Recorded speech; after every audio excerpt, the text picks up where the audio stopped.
عليكم ورحمة الله وبركاته. كل سنة وحضراتكم طيبين وبصحة بخير وعافية بمناسبة شهر رمضان الكريم المبارك.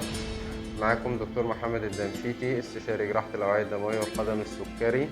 النهاردة أنا هتكلم معاكم في نقطتين محددين مهمين بالنسبة لمرضى السكر كلهم في شهر رمضان إن شاء الله.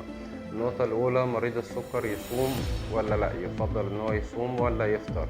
دي بترجع لدكتور الباطنة، بنتابع معاه وبنعمل شوية تحاليل وفحوصات، وأهمهم تحليل السكر التراكمي، وعلى حسب نتيجة السكر مظبوط النسبة كويسة يقدر يقرر وناخد قرار مع دكتور الباطنة هنصوم ولا لأ. لو قررنا إن احنا هنصوم، في شوية حاجات مهمة ناخد بالنا منها ونحافظ عليها تساعدنا جدا في الصيام.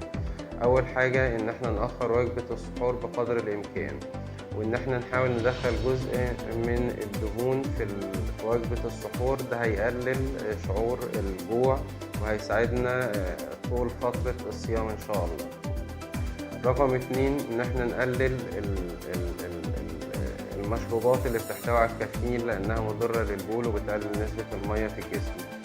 رقم 3، إن احنا نزود شرب المياه بنسبة كبيرة في الفترة من المغرب للفجر، فترة الأكل، على قد ما نقدر نشرب مياه بكمية كبيرة. دي النقطة الأولانية. النقطة التانية وهي البعبع أو المشكلة اللي كل عيانين السكر بيخافوا منها، وهي القدم السكري والجروح والعمليات والغرغرينة والكلام ده. مريض السكر لو محافظ على نسبة السكر بتاعه على طول، هو إن شاء الله يبقى بعيد عن العمليات والالتهابات وراح القدم السكري. وأكتر تحليل يوضح لنا السكر بتاعنا مظبوط ولا عالي هو تحليل السكر التراكمي.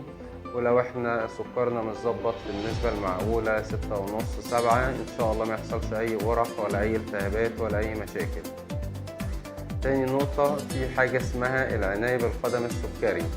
وعناية القدم السكري دي هي عبارة عن شوية حاجات عادية كل الناس بتعملها وبتاخد بالها منها، وأولى إن مريض السكر يحافظ عليها بصورة مهمة وكبيرة جدا. دي هتبعده عن الجروح والعدوى والالتهابات.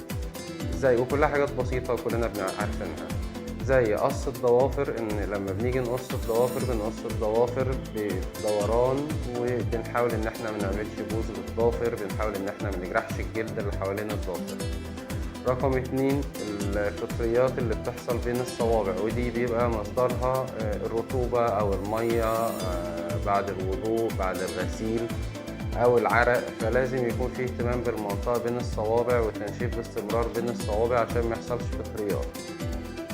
رقم 3، تشققات الكعب اللي بتحصل في الرجل من تحت وخصوصا في الكعبين، ودي برضو بتكون مصدر للعدوى ولدخول العدوى للقدم وبداية القدم السكري. وخصوصا ان مريض السكر بيكون عنده خلل في الاعصاب في القدمين، بيبقى عنده ضعف في الاعصاب فما بيقدرش يحس كويس بوجود جرح بالتهاب. لازم علشان كده لازم يبص على رجله كل يوم ويفحصها كل يوم بالليل ويبص عليها. لو في حاجة جديدة ظهرت ياخد باله منها ويسأل الدكتور بسرعة. لو حصل عموما تورم أو احمرار أو ظهر جروح أو أي مشكلة قلقت الجديدة في الرجل، ممكن ناخد رأي دكتور جراحة الأوعية الدموية على طول علشان المشكلة ما تزيدش وتتطور عن كده. وفي النهاية بحب أشكر جميع السادة المشاهدين، وبتمنى لعيانين السكر صيام مقبول وفي صحة وفي عافية إن شاء الله.